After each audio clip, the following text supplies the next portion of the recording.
cast out, publicly shamed, and with seemingly nothing left to lose, Sarah Ferguson might just hold the keys to some of the monarchy's most sensitive secrets. For years, she's been on the sidelines, the ever-loyal ex-wife, the embarrassing aunt, the woman who lives with a prince but will never be a princess again. But now, some are wondering if she's about to unleash a tell-all that could shake the institution to its core. In a blistering takedown, one royal commentator recently delivered a verdict that sent ripples through royal watching circles, declaring Sarah Ferguson a nobody. It was a brutal assessment, implying her time in the royal orbit was over. But what if history is about to be rewritten by the very person they've tried to erase? What could she know that has them so worried? And why is her potential revenge predicted to be so brutal? Let's get into the story of a woman who has been pushed to the edge and might just be ready to fight back. To understand why Sarah Ferguson could pose such a unique threat to the House of Windsor, you have to go back to the very beginning. Her story isn't just about scandal. It's a 4-decade saga of being the ultimate outsider on the inside. When the fun-loving, red-headed Sarah Ferguson married the man often described as the late Queen's favorite son, Prince Andrew, it was seen as a breath of fresh air. The public adored Fergie. She was relatable, down-to-earth, and a little bit goofy. But the palace, and especially the press, turned on her fast. Her high energy was twisted into vulgarity. Her spending habits became a national sport to criticize. And then came the moment the fairy tale truly died, 1992. Those infamous photos of her, separated from Andrew but still a royal, with her toes in the mouth of her American financial advisor, John Bryan, were plastered on every front page. The humiliation was total. She was reportedly at Balmoral with the royal family when the papers landed, forced to face their icy silence in person. The divorce from Prince Andrew in 1996 was a given. With it, she lost her Royal Highness title, a very public demotion. She was no longer a senior royal. She was just Sarah, Duchess of York, a title without a real role. She was cast out, but here's the thing, she never really left. And that's what makes her situation so interesting. For much of the time since their divorce, she has maintained a close, if complicated, living arrangement with Prince Andrew at Royal Lodge in Windsor. She remained his fiercest defender and his most loyal confidant. She raised their daughters, Princess Beatrice and Princess Eugenie, within the royal world, always showing up to family events, present, but not quite belonging.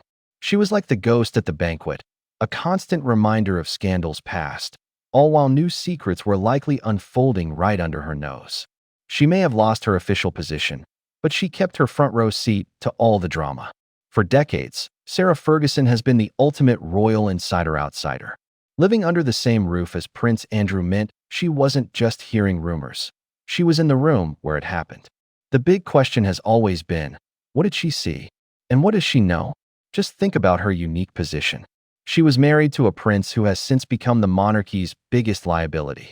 In a world where Prince Andrew's connection to Jeffrey Epstein has shredded the family's reputation, Ferguson's side of the story has never been fully told. She has stood by him, silent and loyal.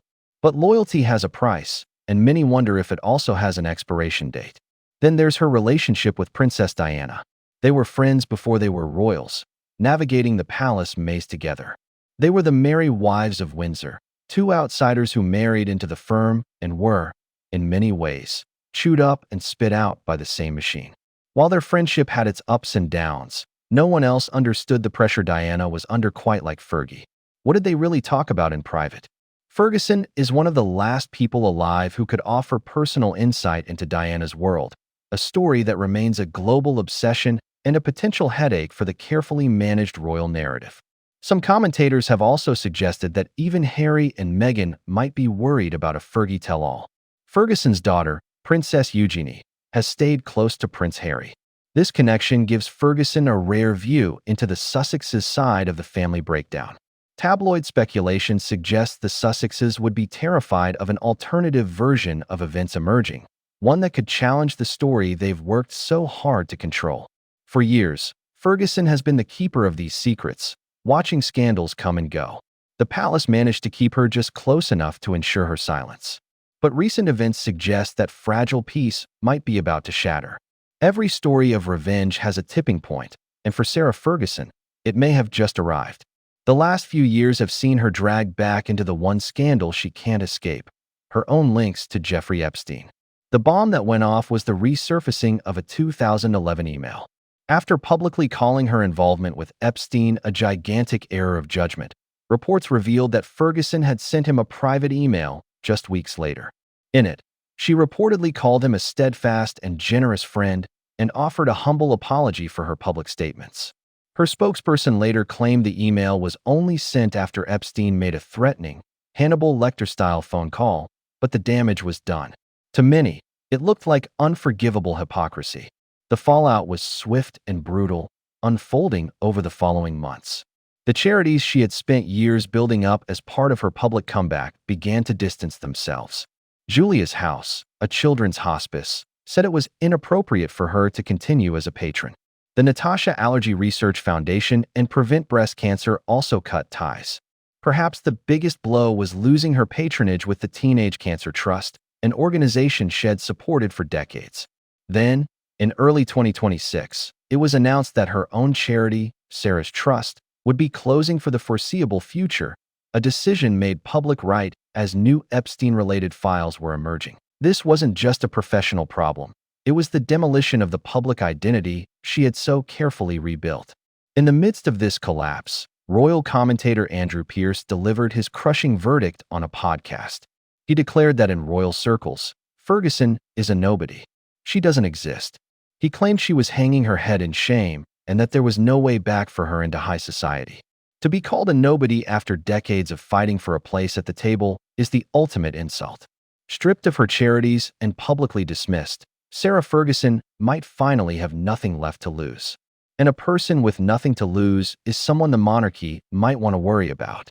With her reputation in tatters and her charity platform gone, what's left for Sarah Ferguson?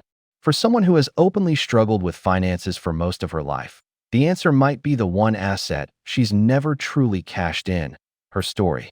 Rumors have been swirling that Ferguson is considering a tell-all memoir. This isn't the first time she's been accused of using her connections for money. The 2010 Cash for Access sting, where she was filmed offering access to Prince Andrew for £500,000, was a low point she blamed on being in dire financial straits. But a book would be a whole different game. It wouldn't just be a transaction, it would be a reckoning. Publishing insiders speculate a truly bombshell book could command a massive payday, solving her money problems for good. Prince Harry's memoir, Spare, proved there's a huge global appetite for royal secrets.